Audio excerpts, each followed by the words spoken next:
नमस्कार, the book pod में आपका स्वागत है। मैं हूं आपकी होस्ट काजल। और मैं हूं आपका दोस्त आरके। काजल, इतिहास में बहुत कम ऐसे लीडर हुए हैं जो संसद में गरजते थे तो दुनिया सुनती थी, और जब कागज पर कलम चलाते थे तो पत्थर दिल भी पिघल जाते थे। बिल्कुल सही कहा आरके। एक हाथ में देश की कमान और दूसरे हाथ में कविता की मशाल। हम बात कर रहे हैं भारत रत्न पूर्व प्रधानमंत्री श्री अटल बिहारी वाजपेयी जी की। उनकी कविताएं सिर्फ शब्द नहीं है, वो जीवन के संघर्षों से लड़ने का हथियार है। आज हम उनकी सबसे प्रसिद्ध पुस्तक चुनी हुई कविताएं के जरिए उनके दिल में झांकेंगे। हार नहीं मानूंगा, रार नहीं ठानूंगा, ये सिर्फ एक कविता नहीं बल्कि हर उस इंसान का एंथम है जो गिरकर संभलना जानता है। चाहे आप स्टूडेंट हो, बिजनेसमैन हो या जीवन की किसी मुश्किल दौर से गुजर रहे हो, अटल जी की ये पंक्तियां आपके अंदर एक नई आग भर देंगी। इस एपिसोड में हम जानेंगे उनके संघर्ष, उनका प्रेम और उनकी वो जिद जिसने उन्हें अटल बनाया। तो क्या आप शब्दों के इस जादू को महसूस करने के लिए तैयार हैं? चलिए कवि हृदय अटल जी से मिलते हैं, सिर्फ द बुक पॉड पर। नमस्कार। आज हम एक ऐसे शख्स के जहन में उतरने वाले हैं जिन्हें हम सब एक राजनेता, एक प्रधानमंत्री के तौर पर जानते हैं। लेकिन आज हमारी कोशिश उस राजनेता के पीछे छिपे कवि को समझने की है। हम अटल बिहारी वाजपेयी की उन कविताओं और लेखों की दुनिया में चलेंगे जो उन्होंने खुद चुनी थी, ये बताने के लिए कि वो असल में कौन थे। और ये सफ़र इसलिए भी ख़ास है क्योंकि हमारे पास सिर्फ उनकी कविताएं नहीं हैं। हाँ। हमारे पास उनका लिखा एक लेख है, अपनी बात। ये एक तरह से उनकी कविताओं की चाबी है। इसमें वो अपने बचपन, अपने घर के माहौल और उन घटनाओं के बारे में बताते हैं जिन्होंने अटल को अटल बनाया। तो हम सिर्फ कविता नहीं पढ़ेंगे, हम ये देखेंगे कि कविता उनके अंदर पैदा कैसे हुई। बिल्कुल। तो चलिए सबसे पहले सवाल से ही शुरू करते हैं। एक इंसान जो आगे चलकर देश की सबसे बड़ी राजनीतिक कुर्सी पर बैठने वाला है, उसके अंदर एक कवि का जन्म होता कैसे है? क्या ये माहौल का असर था या कुछ अंदरूनी था? उनके लेख अपनी बात से तो यही लगता है कि ये उन्हें विरासत में मिला था। वो लिखते हैं कि कविता उन्हें घुट्टी में मिली थी। उनके दादाजी संस्कृत के बड़े विद्वान थे और पिता श्री कृष्ण बिहारी वाजपेयी अपने समय के माने हुए कवि थे। ब्रजभाषा और खड़ी बोली दोनों में लिखते थे। घर में किताबों और बहस मुबाहिसों का माहौल था, तो शब्द और भावनाएं तो हवा में थी। यानी जमीन पहले से तैयार थी। अच्छा, उनकी पहली कविता के बारे में कुछ पता चलता है? अक्सर किसी भी लेखक की पहली रचना वो उसके भविष्य की तरफ एक इशारा करती है, और उनका इशारा बहुत दिलचस्प था। उनकी पहली कविता थी ताजमहल पर। अब कोई भी सोचेगा कि ताजमहल की खूबसूरती शाहजहां मुमताज के प्यार पर होगी, लेकिन ऐसा नहीं था। उनकी नजर संगमरमर पर नहीं बल्कि उन हजारों मजदूरों पर गई जिनके पसीने और शोषण से वो इमारत खड़ी हुई थी। ये तो हैरान करने वाली बात है। उस उम्र में जब लोग सिर्फ सुंदरता देखते हैं, वो उसके पीछे का सच देख रहे थे। बिल्कुल। कविता का अंत इस लाइन से होता है, जब रोया हिंदुस्तान सकल तब बन पाया ये ताजमहल। ये दिखाता है कि उनमें सिर्फ एक कवि की संवेदनशीलता ही नहीं थी, बल्कि एक सामाजिक और राजनीतिक चेतना भी बचपन से ही पनप रही थी। वो सिर्फ महसूस नहीं कर रहे थे, वो सवाल भी उठा रहे थे। तो क्या हम ये कह सकते हैं कि यहीं पर हमें भविष्य के राजनेता और कवि की पहली झलक एक साथ मिलती है? एक मन जो शुद्धता की सराहना करता है और दूसरा मन जो व्यवस्था पर सवाल उठाता है। बहुत खूब कहा आपने। यही वो द्वंद्व है, या कहूँ कि संगम है, जो उनकी पूरी शख्सियत को परिभाषित करता है। और ये चेतना सिर्फ घर से नहीं आई। वो बताते हैं कि बचपन में पिता के साथ आर्य समाज के कार्यक्रमों में जाते थे, जहां देशभक्ति के भजन और आज़ादी की लड़ाई की बातें कानों में पड़ती थीं। यही सब मिलकर उनकी राष्ट्रवादी कविताओं की नींव बन रहा था। जैसे कदम मिलाकर चलना होगा, उसमें वो सिर्फ चलने की बात नहीं करते। वो कहते हैं, पांवों के नीचे अंगारे, सिर पर बरसें यदि ज्वालाएं, निज हाथों से हंसते हंसते आग लगाकर जलना होगा। कदम मिलाकर चलना होगा, ये सिर्फ कविता नहीं, एक संकल्प है। और यही संकल्प और मिलकर चलने की भावना उनके पूरे पॉलिटिकल करियर में भी नजर आती है। लेकिन ये तो हुई विचारधारा की बातें। क्या कोई ऐसी निजी घटनाएं भी थीं, कोई ऐसे मोड़ जिन्होंने उनके किरदार पर गहरी छाप छोड़ी हो? हाँ, और एक ऐसा किस्सा है जिसने उन पर बहुत गहरा असर छोड़ा। ये बात तब की है जब वो ग्वालियर में कॉलेज के छात्र थे। छात्र संघ ने उस वक्त के महान कवि सूर्यकांत त्रिपाठी निराला को एक कवि सम्मेलन के लिए बुलाया। वाजपेयी जी भी उन लोगों में थे जो निराला जी को स्टेशन से लेकर आ रहे थे। निराला जी, वो तो अपने आप में एक फक्कड़ और क्रांतिकारी कवि थे। उनके साथ का अनुभव तो यादगार रहा होगा। यादगार से कहीं ज्यादा। वाजपेयी जी लिखते हैं कि रास्ते में महारानी लक्ष्मीबाई का स्मारक पड़ा। निराला जी ने तांगा रुकवाया और वीरांगना को नमन करने उतरे। वहीं उनकी नजर पास में बैठी एक गरीब औरत पर पड़ी जो ठंड से बुरी तरह कांप रही थी। वाजपेयी जी बताते हैं कि निराला जी ने एक पल भी नहीं सोचा, अपना महंगा ऊनी कंबल उतारा और उस औरत को ओढ़ा दिया। सब लोग बस देखते रह गए। कमाल है। ये तो सिर्फ दया नहीं, ये तो इंसानियत का वो रूप है जो सोचने पर मजबूर कर दे। लेकिन मैं ये सोच रहा हूँ कि इस घटना का एक नौजवान अटल के मन पर क्या असर हुआ होगा। राजनीति की दुनिया तो बहुत कठोर होती है। ऐसी संवेदनशीलता को वहां बचाकर रख पाना कितना मुश्किल होता होगा। आपने बिल्कुल सही नस पकड़ी है, और यही सवाल शायद उनके मन में भी उठा होगा। इसी घटना का प्रतिबिंब हमें उनकी मशहूर कविता ऊंचाई में मिलता है।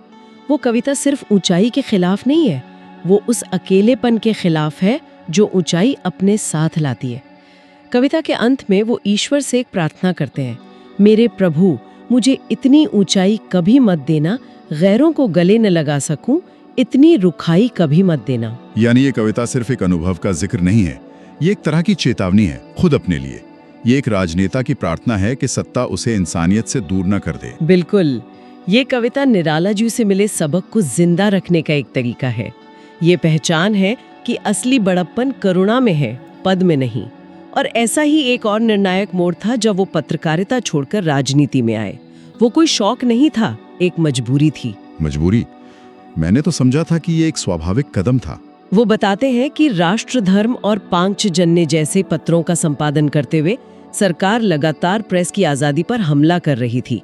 जिन प्रेसों में उनके अखबार छपते थे उन पर ताले लगा दिए जाते थे। तब उन्हें लगा कि सिर्फ लिखने से काम नहीं चलेगा, व्यवस्था से लड़ने के लिए व्यवस्था के अंदर जाना पड़ेगा। और इसी लड़ने की जिद, न झुकने की आदत को उनकी कविता झुक नहीं सकते में महसूस किया जा सकता है। उसकी पंक्तियां हैं, सत्य का संघर्ष सत्ता से, न्याय लड़ता निरंकुशता से, टूट सकते हैं मगर हम झुक नहीं सकते। तो हमने देखा कि बाहरी घटनाओं ने, चाहे वो निराला जी का व्यक्तित्व हो या सरकार का दमन, उनके सार्वजनिक जीवन की दिशा तय की। बिल्कुल। लेकिन उनके अंदर की दुनिया का क्या? जीवन, मृत्यु, खुशी जैसे सवालों से वो कैसे जूझते थे?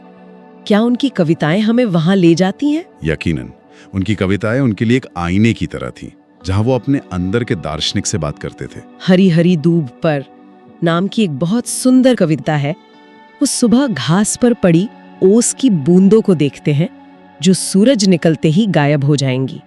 ये बूंदें जिंदगी की छोटी छोटी क्षणिक खुशियां हैं। और सूरज एक शाश्वत सत्य है जो रोज निकलता है। ये तो हम सबकी जिंदगी का द्वंद्व है। क्या हम लंबे बड़े लक्ष्यों के पीछे भागें या रास्ते में मिलने वाली छोटी खुशियों का आनंद लें? और देखिए वो इस दुविधा को कैसे सुलझाते हैं। वो सवाल करते हैं कि मैं सूरज की पूजा करूं जो हमेशा रहेगा, या इन ओस की बूंदों की सुंदरता को जीऊं जो अभी है पर अगले पल नहीं होंगी। और फिर वो खुद ही जवाब देते हैं, क्यों ना मैं क्षण क्षण को जीऊं, कण कण में बिखरे सौंदर्य को पीऊं। ये हर पल को पूरी शिद्दत से जीने का दर्शन है। लेकिन जिंदगी में सिर्फ ओस की बूंदों जैसे खूबसूरत पल तो नहीं होते, हार भी होती है, सपने भी टूटते हैं। उस निराशा से वो कैसे निपटते थे? और यही उनकी कविताएं एक मरहम का काम करती हैं।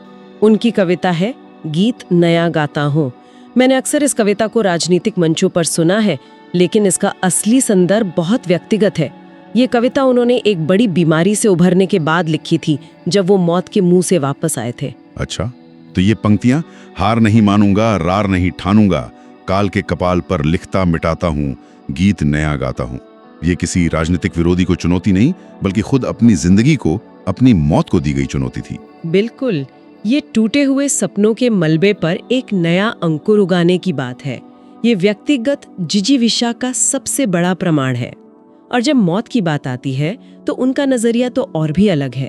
ज्यादातर कविताएं मौत पर शोक या डर व्यक्त करती हैं, लेकिन उनकी कविता मौत से ठन गई एक ऐलाने जंग जैसी लगती है। ऐसा क्यों? मौत से लड़ने का ये आत्मविश्वास कहाँ से आता है? ये आत्मविश्वास आता है एक भरपूर जिंदगी जीने से। वो कहते हैं कि मौत से मिलने का उनका कोई इरादा नहीं था, पर वो अचानक सामने आ खड़ी हुई। पर वो डरते नहीं। वो कहते हैं, मैं जी भर जिया, मैं मन से मरूं, लौट कर आऊंगा, कूच से क्यों डरूं। ये भाव है कि जब आपने जिंदगी को पूरी तरह से जिया हो तो जाने का कोई मलाल नहीं होता। मौत एक अंत नहीं, बस एक मोड़ बन जाती है।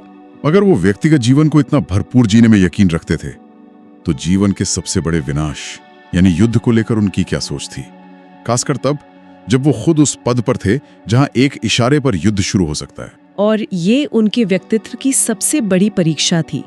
एक तरफ कवि की आत्मा जो शांति चाहती है और दूसरी तरफ प्रधानमंत्री का कर्तव्य जो राष्ट्र की सुरक्षा चाहता है। उनकी कविता जंग न होने देंगे इसी कश्मकश को दिखाती है। ये किसी नेता का भाषण नहीं, एक इंसान की गुहार है। वो कहते हैं कि हम खेतों में खूनी खाद नहीं उगने देंगे। पर आलोचक ये भी कह सकते हैं कि ये कविता उस प्रधानमंत्री ने लिखी है जिनके कार्यकाल में कारगिल युद्ध भी हुआ और परमाणु परीक्षण भी। इस विरोधाभास को कैसे समझे? मुझे लगता है कि इस कविता को विरोधाभास की तरह नहीं बल्कि उनके अंदर की आवाज की तरह देखना चाहिए। ये कविता दिखाती है कि वो युद्ध की मानवीय कीमत को कितनी गहराई से समझते थे।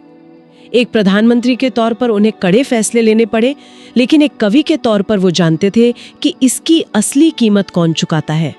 इसी कविता में वो भारत पाकिस्तान के बारे में लिखते हैं, 3 बार लड़ चुके लड़ाई, कितना महंगा सौदा, जो हम पर गुजरी बच्चों के संग न होने देंगे। ये उस व्यक्ति की पीड़ा है जो जानता है कि युद्ध में कोई नहीं जीतता। और उनकी ये चिंता सिर्फ अपने देश तक सीमित नहीं थी, वो पूरी मानवता के बारे में सोचते थे। हाँ, उनकी कविता हिरोशिमा की पीड़ा इसका सबसे बड़ा उदाहरण है। वो ये नहीं पूछते कि बम क्यों गिराया गया, वो एक बहुत बुनियादी सवाल पूछते हैं। वो पूछते हैं कि जिन वैज्ञानिकों ने वो बम बनाया था वो उस रात सोए कैसे होंगे। वो कहते हैं कि दांत में फंसा एक तिनका या आंख की किरकिरी नींद उड़ा देती है, तो लाखों लोगों की मौत का जिम्मेदार बनकर कोई कैसे चैन से सो सकता है। ये सवाल सिर्फ उन वैज्ञानिकों से नहीं है ना? ये हम सबसे है। ये हर उस इंसान से है जिसका काम, चाहे वो कितना भी तकनीकी क्यों ना हो, अंत में दूसरे इंसानों पर असर डालता है। आपने एकदम सही समझा। ये विज्ञान और नैतिकता के रिश्ते पर एक शाश्वत सवाल है और ये दिखाता है कि उनकी संवेदना की कोई सीमा नहीं थी। वो एक वैश्विक नागरिक की तरह सोच रहे थे जिसकी चिंता पूरी इंसानियत के लिए थी। आज की इस पूरी बातचीत को अगर हम समेटें तो अटल बिहारी वाजपेयी की एक ऐसी तस्वीर उभरती है जहां एक राजनेता और एक कवि लगातार एक दूसरे से संवाद कर रहे हैं। सत्ता के शिखर पर बैठकर भी एक कोना ऐसा था जहां वो अपनी इंसानियत, अपनी संवेदनाओं को जिंदा रखते थे। बिल्कुल, ये संग्रह साबित करता है कि कविता उनके लिए सिर्फ एक हॉबी या शौक नहीं थी। वो दुनिया को समझने का, अपने दर्द और अपनी खुशी को शब्द देने का और अपने आदर्शों को खुद को याद दिलाने का एक जरिया थी। चाहे बीमारी से लड़ना हो या विश्व शांति की चिंता, हर अनुभव उनकी कविता में ढल गया। वो हमें याद दिलाती है कि सबसे बड़ी राजनीति इंसानियत की राजनीति है। और अंत में हमारे सुनने वालों के लिए एक सवाल छोड़ जाते हैं। वाजपेयी जी की कविता है पहचान, जिसमें वो कहते हैं कि इंसान की असली पहचान उसके पद या पैसे से नहीं बल्कि उसके मन से होती है। वो लिखते हैं, छोटे मन से कोई बड़ा नहीं होता, टूटे मन से कोई खड़ा नहीं होता। तो आज की दुनिया में जहां सोशल मीडिया से लेकर दफ्तर तक हर जगह पद, हैसियत और ताकत ही सब कुछ है, सोचने वाली बात यह है कि किसी इंसान का असली कद नापने का पैमाना क्या होना चाहिए, वो पद जो उसे मिला है या वो मन जो उसने बनाया है। तो दोस्तों, ये था सफर अटल जी की उन कविताओं का जो हमें सिखाती हैं कि बाधाएं आती हैं आएं, घिरे प्रलय की घोर घटाएं, कदम मिलाकर चलना होगा। हमें उम्मीद है कि द बुक पॉट का ये एपिसोड सुनने के बाद आप छोटी मोटी मुश्किलों से घबराएंगे नहीं, बल्कि अटल जी की तरह उनका डटकर सामना करेंगे। अगर आज इन कविताओं ने आपके दिल को छू लिया है तो हमारे चैनल को अभी सब्सक्राइब करें और लाइक बटन दबाकर इस महान आत्मा को श्रद्धांजलि दें। इस वीडियो को हर उस भारतीय के साथ शेयर करें जिसे अपनी भाषा और अपने देश पर गर्व है। ये वीडियो एक इमोशन है। और अब आज का वो सवाल जो आपकी इच्छा शक्ति, विल पावर को परखेगा। अटल जी की सबसे मशहूर लाइन है, हार नहीं मानूंगा, रार नहीं ठानूंगा। तो हमारा सवाल आपसे ये है और इसका जवाब आपको बहुत दिल से नीचे कमेंट बॉक्स में देना है। आपकी जिंदगी का वो सबसे मुश्किल पल, टफेस्ट मोमेंट कौन सा था जब आपको लगा कि अब सब खत्म हो गया है, लेकिन आपने हार नहीं मानी और वापसी की। अपनी उस जीत की कहानी हमारे साथ शेयर करें। अपनी उस अटल भावना को कमेंट में लिखें, हम आपकी कहानी पढ़ना चाहेंगे। मैं आरके। और मैं काजल। आपसे फिर मिलेंगे शब्दों की एक नई दुनिया के साथ। तब तक के लिए मस्तक ऊंचा रखिए और कदम मिलाकर चलिए। धन्यवाद।